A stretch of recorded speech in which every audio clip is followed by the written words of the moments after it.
Hi all, welcome everyone. In today's session, we're going through a beginner's guide to CI/CD. So this is actually part two. If you haven't seen the part one session, I would recommend you to go to our YouTube channel. You'd find the Women Who Code Cloud YouTube channel in there. You could find the part one session. Now for the part two session, my name is Narmada and I'm currently working as a tech app delivery manager at Accenture, and I'll be hosting this session. So if you have just joined the call, please do, in the chat window, update when you're typing, a quick reminder is to set the chat to everyone. And then maybe, share with us where you're joining from and what the weather is like today.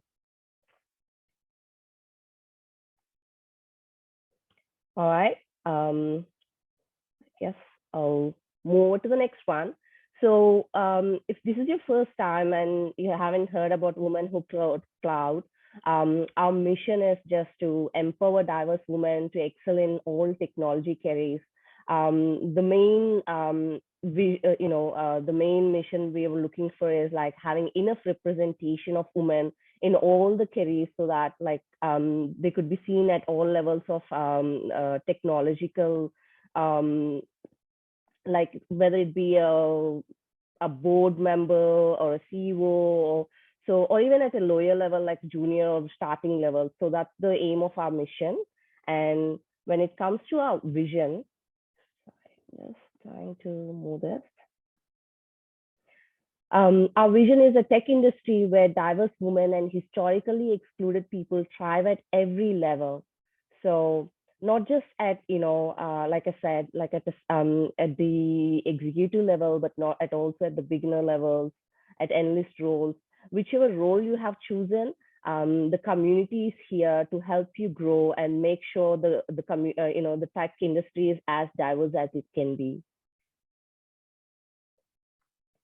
Now, for the women, for all the events we have a code of conduct, and we take this very seriously.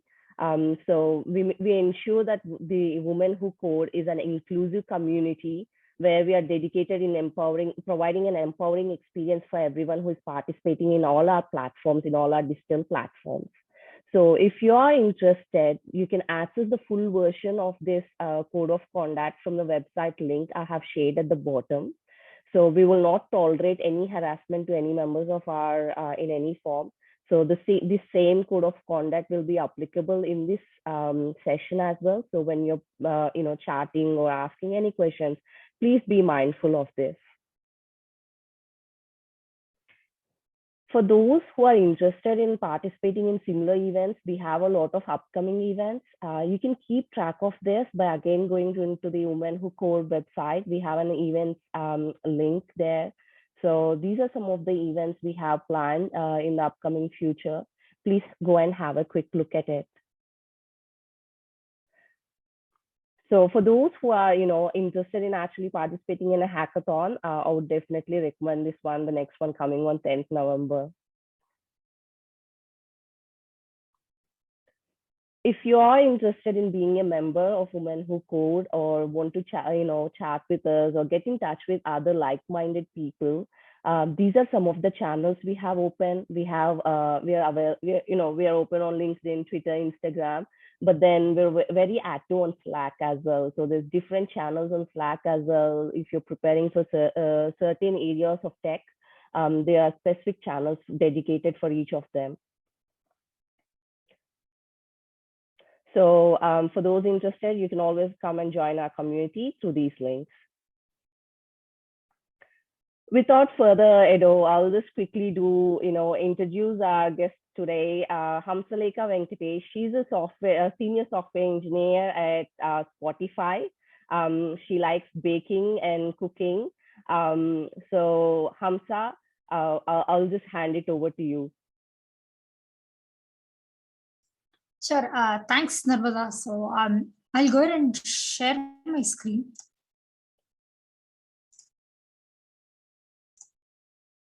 Okay. Can you all see my screen and hear me well? Awesome. Yes. So thank you everyone for taking time today. So this is going to be the part 2 of the GitLab CI CD. So in this particular part, I'm going to be focusing more on the demo side. So in part one, we had a theoretical version where I introduced you all to what is CI/CD, what are some of the problems the CI/CD approach is trying to solve today in the industry level. And I introduced you all to a set of terminologies that we would be using to actually construct the CI/CD pipeline. So in today's topic, I'll be giving a brief recap of the GitLab terminologies so that we'll understand how to design our own pipeline.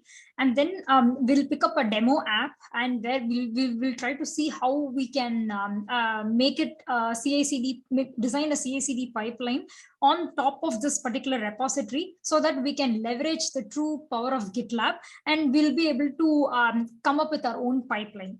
And then towards the end, we will open up the stage for some questions. I've also linked the part one of the presentation in case if you all want to refer to that as well here. Okay, now let's refresh the fundamentals that we learned. So these are some of the terminologies that we will be actively using whenever we are trying to design our own CI/CD pipeline in GitLab. So the first is pipeline, which refers to the top level component. So for whenever you merge a particular commit, or you try to merge a PR into a master or release or develop branch, the pipeline is the top level component that gets triggered for every commit. The pipeline is actually made up of a collection of stages.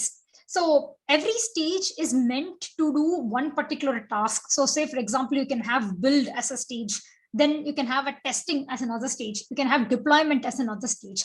The idea behind the stage is, if one of the stage fails, it's going to fail the entire pipeline, and all the stages are executed in series. So you wait for the first stage to complete, like you wait for the build stage to complete, and then only you're going to execute the test stage. That's the sequence that we'll be following here. The third terminology is called jobs. So jobs are nothing but set of steps, or you can think as instructions that constitutes a particular stage. So the idea behind the job is, jobs can run in parallel, which means they should not have any dependencies between them. And where these jobs are running, they are executed inside a runner. So you can imagine runner to be like a virtual environment, or it could be like a container on top of which you essentially run the code, run the job basically. So there are like two kinds of runner which GitLab provides. One is a GitLab hosted runner, and another is a self-hosted runner. GitLab hosted runner, as the name says, is you don't have to worry about setting the CPU or the memory or the disk space for the runner. Everything is hosted and managed by GitLab itself. All you have to do is, for your application, let's say that if I'm trying to build a Python app, all I have to do is I'll have to pick the right runner. So if I'm running a Python application, I have to give the image, which is basically like a Python image which has Python installed, so that that particular runner will be spun up, and you will be able to run the jobs in it. One important thing about the runner is, GitLab has a native support for running Docker images. So which means that by default, all your application would be containerized, and it would be running inside a container. If we don't specify any runner, GitLab is going to pick Ruby as the default image, and you will end up generating a runner which has Ruby installed in it. So say, for example, if you want to run a Java app, and let's say that you want to run using Maven, and you want to probably like have a JUnit installed in it, then it is very important that we will have to have a Java installed into our runner. So this is the important thing. That's why I'm just calling it out explicitly here.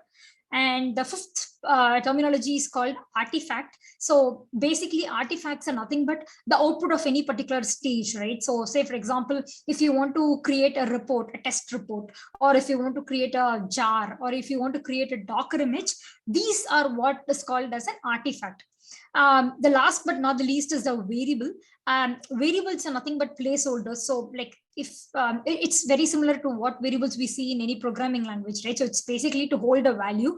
The idea behind a variable is you don't want to keep repeating a set of value again and again. Don't worry about it if it is all too abstract. I will show you in a demo app where all these things would be very clear for us in just a bit.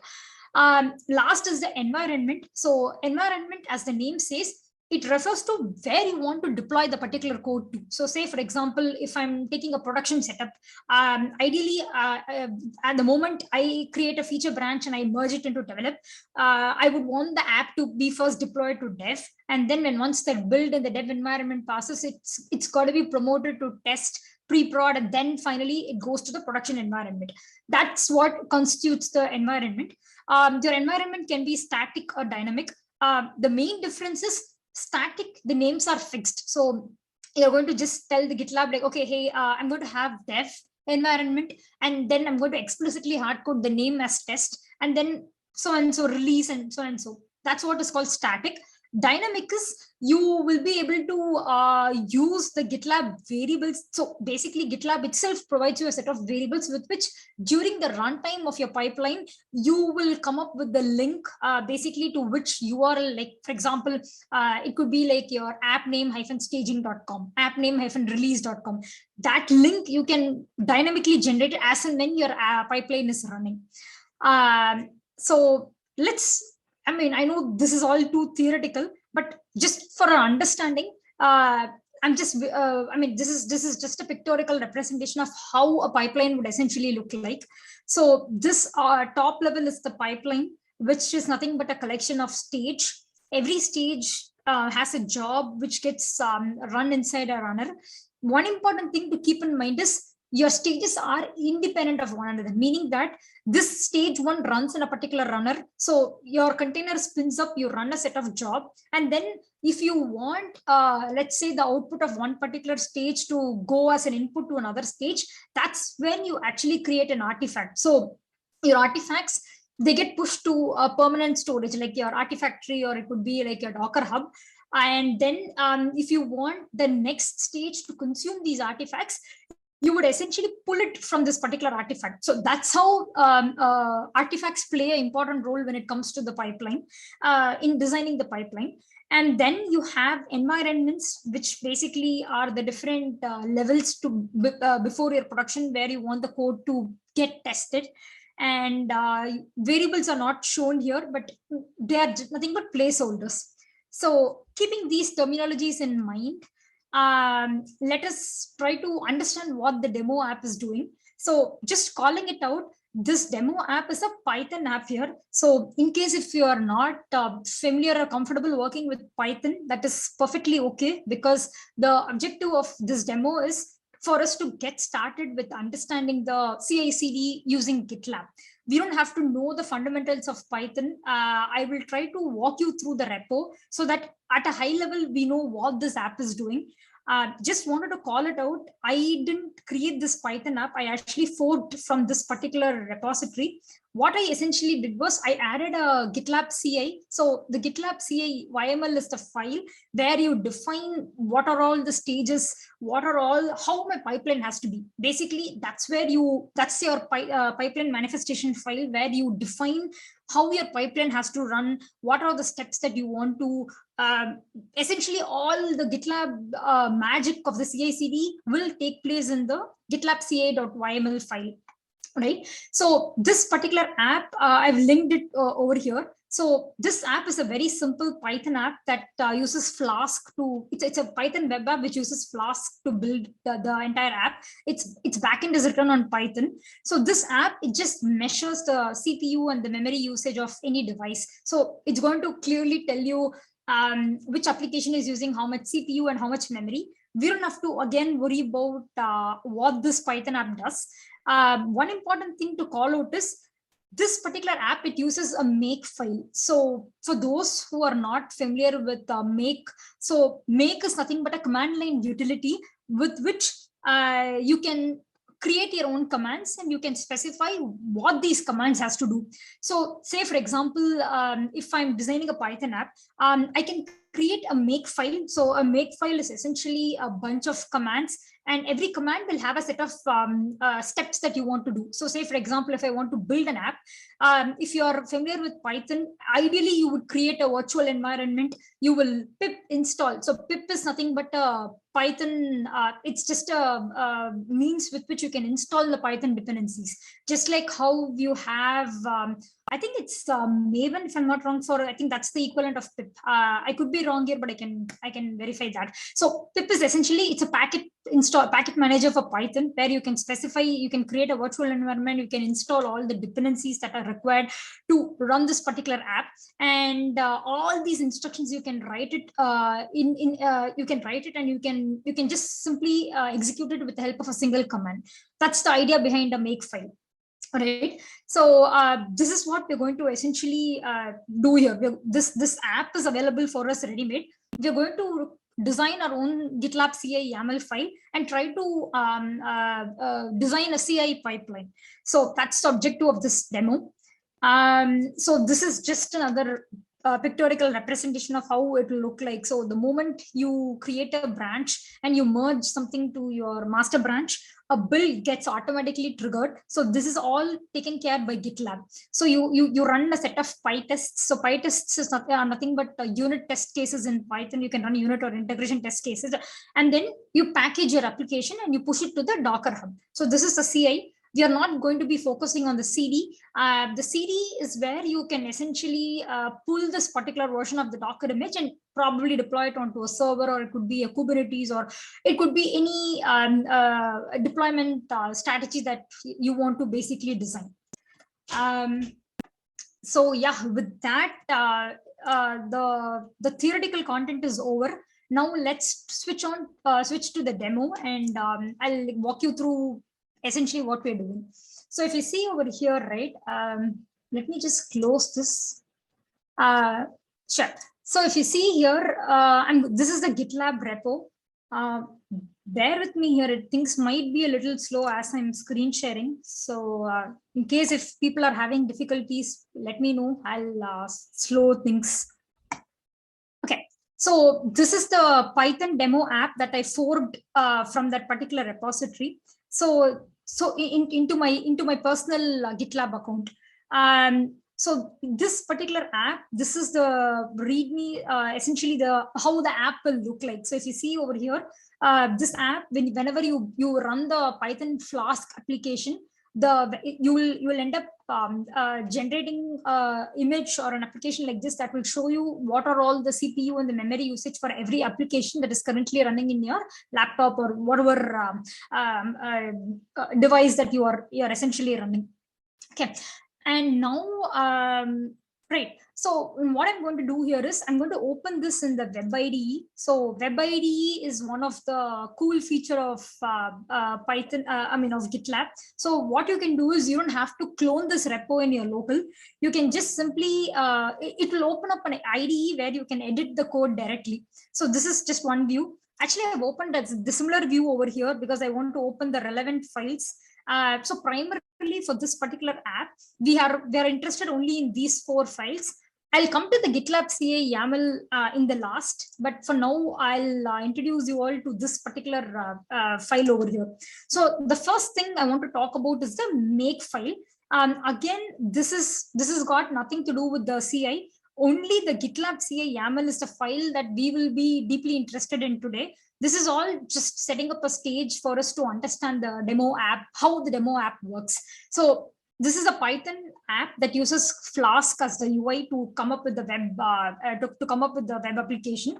And this is the make file. So like I said, make is a command line utility. So say, for example, if I run make image, you basically make will instruct what command has to be run. So if I say make image, essentially under the hood, it's going to build a Docker image. It's going to tag it with these particular variables that I'm specifying it over here. And it's going to basically generate a Docker image. Likewise, if I say make run, I'm going to essentially be creating a virtual environment. Again, these are all Python specific terminologies, and I would just simply call source run.py. Why is this very handy? Because I don't have to sit and type all these commands again and again. What I can do is I can spin up a container, install make in it. Make is nothing but like a command line utility, and then I can simply say make run, make push, make image. Under the hood, this is going to call all these commands and it's going to essentially run. We are not going to make use of all these for the Sorry to interrupt. Sure. Could you please increase the font size on the browser? Oh, so there was a I'm request on the chat window for that. Okay, I'm so sorry. I didn't see the chat window. My bad. Yeah, all good. Sherry, I'm sure that should be okay for you now. And there should also be a zoom setting where you could zoom in as well. Could you're saying in the Zoom? No, it's been actually your browser window. I think it's zoomed, so that should be perfect. I could definitely see its size has increased. Okay. She wants you to increase it one more time. Sorry. One more, is it? Okay. Yes. Sorry, I didn't take a look at the chat. Is no, this all better? good. This is good. Thank you. I hope. Okay, this is increasing for everything. Okay, that's good. Sure. Okay, so this is nothing but the different commands with which we can invoke. We're not going to be using sure, no worries, Sherry. So this is not we're not going to use all these commands in the CI, but we are going to selectively use some of them that will help us to come up with our own pipeline. So this particular application also has a Docker file. So what do you mean? What does this do is the moment you're able to come up with a Python app, you're going to even containerize it. You're going to build a Docker image and you're going to tag the respective image. So in order to produce a Docker image, we need a Docker file. So I'll explain line by line what this Docker file does. Again, if people are not familiar with Docker, that is perfectly okay. And like I said, the objective is to understand the GitLab CI.yml. So here, if you see, when I say from, I'm telling Docker file, this is the image that I want to, I want this to be the base image. So my base image is Python 3.9 Slimbuster. I'm telling for the fonts on the blue and white, is the font size okay? Or is it something that still people want to, do you want me to increase it? You're good, okay. Okay, sure. Sounds good. So, so this Docker image, I'm telling this is the base image. So I'm taking the base image and I'm adding some extra dependencies on top of this particular image. So I'm just giving a label. This is just a variable again in order to write the Docker file. And then I'm defining an argument, which is like a source directory. I'm telling that for this particular app, this source would be the source where my actual source code resides. Now, what I'm doing is I'm copying the requirements.txt file. Let's just take a brief moment and understand what this requirements.txt is. So in any Python app, you have a file called requirements.txt where you specify what are all the dependencies my app is depending on. So this particular app, it uses Flask, and this is the version number. It uses Black, it uses PyTest, and these are all, I've pinned down the dependencies. It's a very good practice to pin down your particular dependencies along with the version. The reason why is if I don't pin, say for example, if I don't pin the PyTest or any of the dependencies, by default it's going to pick the latest one. So say for example, if tomorrow if PyTest 7 comes, there is no guarantee that my application would still be compatible. So it might break and your application might not work as expected. So in order to avoid all these, it's a good development practice to always pin down our dependencies and so that your application works as expected. So here, moving to the Docker file, I'm copying the requirements.txt into the Docker container, and I'm doing pip install, and I'm installing all the required dependencies from the requirements.txt. So pip is nothing but Python's package installer, where you say that don't take from the cache, install it from fresh. And then what you do is you manually copy your source, whatever content is present inside the source directory, which is nothing but your source. You copy the run.py, you copy the requirements.txt, and you copy whatever is present inside the app. So this app has all the UI. Again, we don't have to worry about it. It's just you're copying the entire source code into the container so that you'll be able to package the application and run it standalone on any machine. And then this expose, what it does is it's going to expose the port number because it's a web app. Like in localhost, you can access this particular app by saying localhost :5000, and this is the command with which you'll be running the app locally. That's all this Docker file does. This is required. I'm just explaining it to you so that we can easily understand what the GitLab CI is doing. And yeah, pretty much these are all the important files that are required. And now we will move to the GitLab CI.yaml. One thing I want to call out is this GitLab CI.yaml file has to be present in the root directory. That's when your app would be, GitLab would be able to detect the app, and it'll be able to automatically create a pipeline for every commit that you essentially make. And another important thing is the name of this YAML file has to be .gitlab-c. This has to be the format. There is a way in GitLab to edit, say, for example, if you don't want this file to be named this way, you can edit it, but however, it is advisable to have this as the name. So now let's see, this is the variable that I'm defining. So these are nothing but global variables. So we learned the terminology of a variable, right? So I can use this image name by prefixing it with $, so that every time I don't have to go and edit the tag. So say, for example, if I want to update this image to 201, and let's say I've made a change, I can just do it in one place and the change would be reflected everywhere. Coming to the stages is an important component, because this stage will tell you what are all the different stages that are present in my pipeline. So the order of the stage is important, because you're telling GitLab, first you run the build, then I want you to run the test, then deploy, and then tear down phase. So this is the order in which your stage would be executed.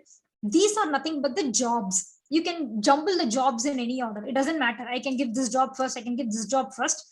One thing that you'll have to keep in mind is you need to tell GitLab this job belongs to which particular stage, because that's when GitLab will know this job has to be run inside this particular stage, and you have to specify the appropriate runner or the environment in which you're going to run.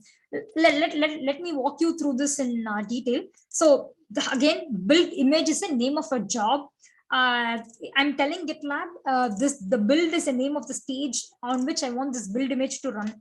So what the build image does is it's basically going to build a particular Docker image. It's going to build it, and it's also going to push it to Docker Hub. So if you want to basically build a particular Docker image, two things we need to keep in mind. Two things. One is you need to generate a runner which has a Docker installed in it. So if you see over here, right, I would have given the image as a Docker image, meaning I'm telling GitLab, you generate a Docker image which has Docker installed in it. This might be slightly confusing. Like, please let me know if you want me to repeat it. So all these whatever image I'm giving, they are actually running in. All these jobs are running inside a container. But in my case, I want to generate a container which has a Docker installed in it. I want to generate a Docker container which has Docker installed in it. That's why it's called DIND, which stands for Docker and Docker. So this is nothing but the Docker daemon. So if you're familiar with the Docker, your Docker will have a daemon which will listen to the instructions, and it's going to what is actually going to execute the Docker in it. So that's why in this case alone, I need the Docker DIND image also as a part in order to build my image. So what is before script? So before script is nothing but basically, like, you want certain steps to be done, like a pre-processing steps that has to be done before your actual step. So it is very similar to your before. If you have used JUnit, it's basically you say before or before tests, right? Which is nothing but you want to log into your application before you actually do all these. I'll show you where I have defined Docker user and Docker password in a minute, after I explain you the script. So these are nothing but global variables that I have defined in my repository setting, and I'm going to access the Docker user and password from the before script. There is a reason why I am not using this over here. Please bear with me. I'll tell you the reason why I am not defining these variables, like how I'm defining image name and image tag. And then you have a script where this script, it could be a Linux script, or it could be a Docker, or it could be any shell commands. So in my case, I am interested in building this particular image. So because I'm using Docker, I'm building the image and I'm pushing it into my Docker hub. That's the reason why I'm choosing a runner which has a Docker installed in it. Now, let us see where this Docker user is coming from. So if you go to this IDE part, right? If you go to your app setting, I'm going to settings over here. So this is under my GitLab, under my specific repository. If I go to settings and if I go to CI/CD,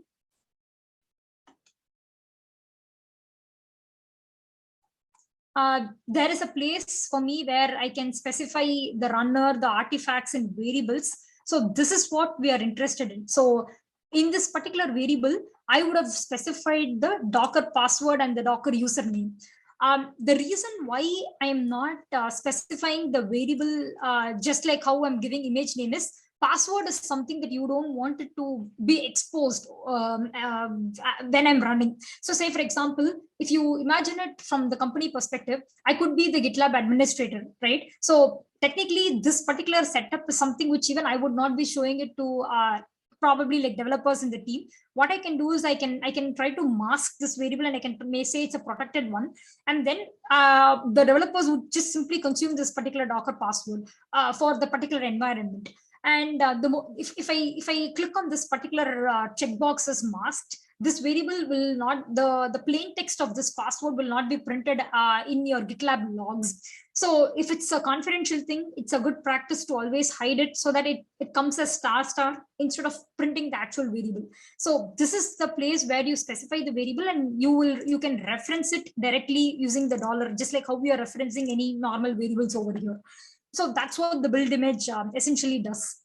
Then I have a test stage. So in the test stage, if you see over here, you have 2 jobs running. So like I said, the stage would run in series, but the jobs can run in parallel. So first, after the build stage is done, then only GitLab is going to execute the test stage. There are like 2 jobs in the test stage. One is a unit test job and another is a lint job. Why they belong to the same stages? Because of this particular variable over here. So if you see in the unit test, what I'm essentially doing is I'm just running make test and make report. So this make test is nothing but you go to the make file and there is a test implementation for it. So if you see over here, this test is nothing but it creates a virtual environment and it's going to run PyTest. It's going to activate it. It's going to run the PyTest. And the report is nothing but it's just going to activate the same environment, a virtual environment, and it's going to produce an XML report if it is existing. That's what this command does. So if I go to my GitLab CI over here, what I'm trying to do here is I'm trying to run make test and make report. But in order for me to run this make test, under the hood, make is nothing but it runs a Python. It runs a PyTest. So here, what I have to do is I have to choose a Python image. My runner has to be a Python runner. I'm using the exact same runner that is given in my Docker file, just so that the version is consistent throughout my app. So if you see here, this says it's Python. It's using Python 3.9 Slimbuster. So if you go to the official implementation of the Python, the Docker image, you can look for that particular image. So I've just kept it ready for us. And I'm just grabbing that particular version of the Python and I'm hard coding it in my GitLab CI. I'm telling GitLab you spin up that particular runner which has the Python installed over here. And then in the before script, I'm just installing make. This is important because that particular Python version, it does not have make in it. So I'm explicitly installing make utility so that I can leverage make test and make test report. Otherwise, I'll have to end up writing venv commands over here, which might make my GitLab CI a little messy. So that's why I'm installing make explicitly, and I'm also installing git. So this is just an optional step. I did it because I was getting a warning sometime back. So I've just installed git explicitly. But then in order to run this, you need the make test.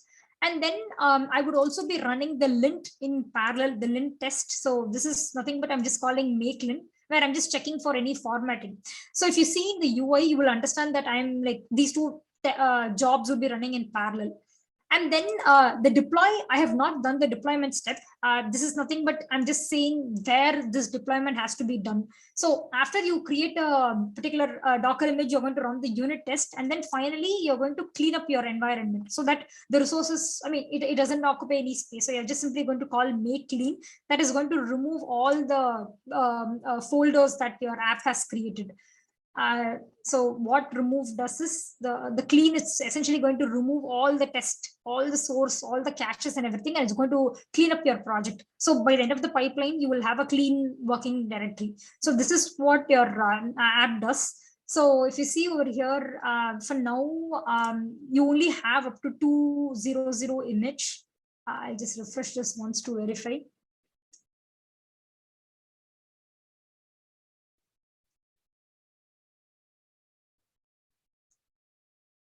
Yeah, so if you see the latest is just 200. So let's say that I make a change and I just bump up the version to 201. So what I can do is I'm automatically committing this particular file directly to the master branch. So the moment I commit a new change of this particular app, it's going to trigger a pipeline automatically for us. So you can go to your project where you have the source code. There are multiple ways in which you can view the pipeline. So if you see over here, if you see over here, this is one way you can access your pipeline. So either you can go here or you can go to CI/CD and you can go to pipelines. This is also another way. So there are multiple ways in which you can access your pipeline over here. And then, so if you see here, this is how my pipeline would look like. So I'm telling GitLab, this is the first stage. The second stage, these two will run in parallel. And then you're going to deploy and then you're going to tear down. We're going to clean up the space. So if everything works fine, we should be able to see a 201 Docker image pushed. So this is just we're just touching the very bare minimum surface of GitLab. You can do a lot more with it. You can create artifacts. You can connect it to Artifactory. You can even configure your GitLab CI to. You can even set up a CD where you can deploy this Docker image to Spinnaker or to Kubernetes, to any of the nodes, and you can promote the build to higher environments. So just to keep things very simple, I've not done the environment promotion step and everything. This is just to understand how to write our own CI/CD and get started with things. Maybe it might take like couple of minutes for this pipeline to finish. Yeah, pretty much that's it. That is the demo I wanted to show you all for today.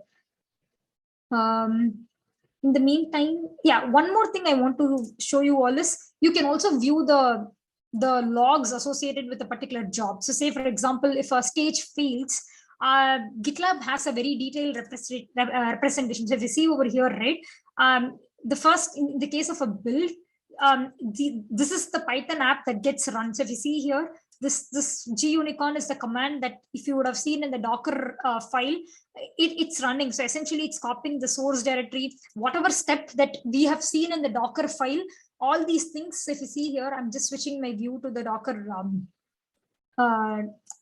Let me open the Docker file here. So all these steps, it's actually running inside this particular container. That's the log that you're seeing, the CMD gunicorn, and then it's executing Docker push. So if you see here, this is where it gets pushed to my repository over here. So if you open this particular repo, now if I refresh it, if things are fine, I should be able to see a 201 Docker image.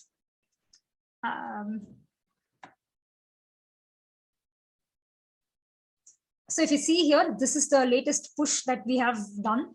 You can configure your CD to pull this particular image, and then you can deploy your application. So this is a future extension of this. And the logs are very clear. So they will tell you which step is running, which step has failed, like on what runner it is running. So you have a bunch of information available for every particular job, which makes debugging easier in case if your pipeline has failed. These are the multiple views with which you'll be able to view your pipeline and run it. So if you see here, this is the pipeline. So all our steps, it ran successfully. So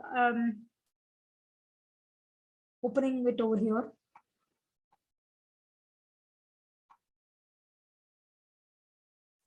So this shows that our pipeline is successful and we have completed our one single run of the pipeline. So pretty much, I mean, I would highly encourage you all to look into the GitLab CI/CD documentation. Like you can have a lot of different check. For example, you can configure GitLab to say that, okay, like deploy, you run it only in the production environment. Like I don't want to deploy it, I don't want to run certain stage in lower environments.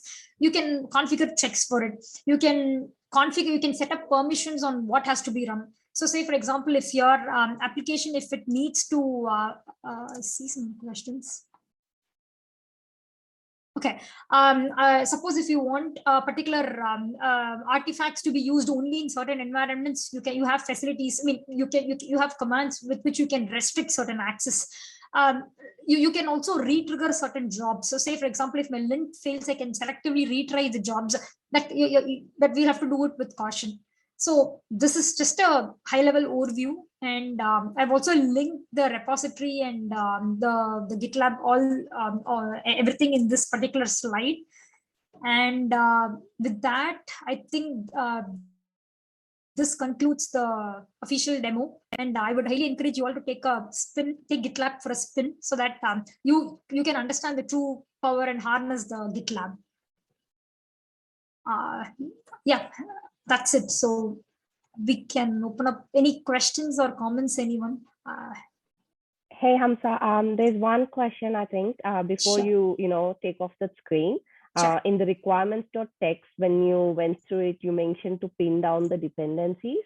So there's a question on what exactly you mean by pinning down the dependencies. Sure. Let me open up the requirements.txt here. Okay, so what I mean by pinning down the dependencies, you explicitly mention what version of a dependency that you're using. So say, for example, if PyTest 6.2.2, let's say it is compatible with 22.3 black.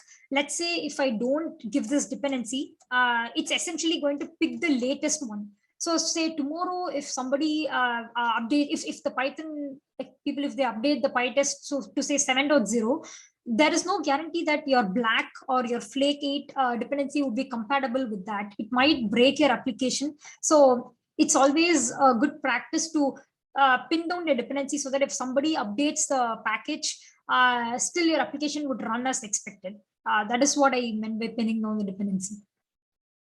Cool. Thanks, Hamsa. One more request. If you go to your Docker Hub, could you please zoom it in? Oh, zoom. Oh, sorry. Yeah. And then maybe, just again, give a quick overview of what's been explained in this one, just like, how that 2.1 we came through. Yes. Yes. So this Docker Hub is what I'm linking it in my app over here. So if you see, I'm switching to my IDE. Sorry if the screen share is too slow, because I don't know if you're able to see the screen smoothly. So if you see over here, right, in the GitLab CI, I'm telling the GitLab, you log into this particular Docker user and Docker password, which is my personal Docker Hub account. And I'm saying you build the image, whatever this app is producing from the Docker file, and you're pushing it. So this is nothing but I have linked this particular GitLab account to this Docker Hub, which is mine. How I've linked it is using the variables that I showed you previously. So if you go to this project repo, if you go to the settings, and if you go to CI/CD, this is where I can configure the repository level settings particular to the CI/CD part. So this is where I would be giving the variables, where I would be specifying the GitLab, the Docker Hub username and password. If you go to variables and expand, this is the Docker Hub password and username and password that I'm giving. The reason why I'm giving it over here is I don't want to put my password openly in the GitLab CI.yaml file. Any database password or GitHub or Artifactory is sensitive. The token is sensitive. So I want to protect it from being exposed openly in the code. If you see this particular logs, right, you will not see the password explicitly. So in order to leverage that security feature, that's the reason why, if you see over here, it says it's masked. This push docker.io because the username is masked and even the password is also masked over here. So all these things won't be the plain text won't be shown clearly in the app. That is the reason why I have put it in that variable section. And this is nothing but the Docker image where you can view your, it's basically like you can view whatever image has been pushed. So this 2.0.1 is the latest image which we ran the pipeline and it pushed it to this particular hub.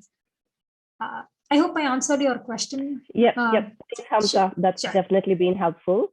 Sherry, I'm sure that has answered all your questions as well. There's two more questions, which is more around, whether you'll be sharing the slide deck and the GitHub link. Yes. So, I guess that's been already answered in the chat window. We'll definitely share all the, slide decks, and the slide deck has all the useful repository links already linked in there. So we'll actually, share this one after this session. Yep. Awesome. Cool. Yes. I'm just going to quickly have a quick glimpse through all the Q&As, making sure nothing is missed. Sure. Yeah, I think we have answered pretty much all the questions there. Any other questions, please feel free to add it into the chat window. Make sure you have set the settings to everyone.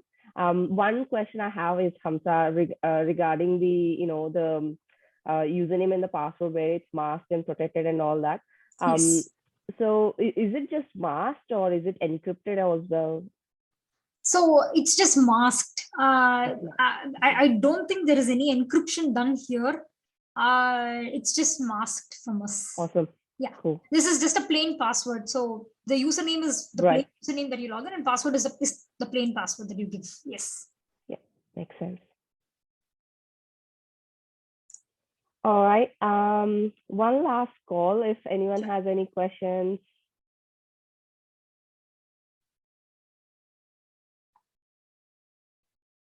This slide the slide deck is made public, so I can share the link with you all here. So this has all the links to the GitHub repo, the repo where the Python app is developed and everything. So feel free to take a look at that, and I think this should be useful. Cool. Thanks, Hamza. This has been a very, a very deep dive session, and the demo has helped a lot. I mean, I haven't really had a clue of some of the things, but it's been very eye-opening. Thank you. Thank you. Thank you all for giving me this opportunity. Appreciate that. Yeah. Thanks all. We'll end this session for now. Thanks, Hamza, again, and thanks, Rashmin, for helping out.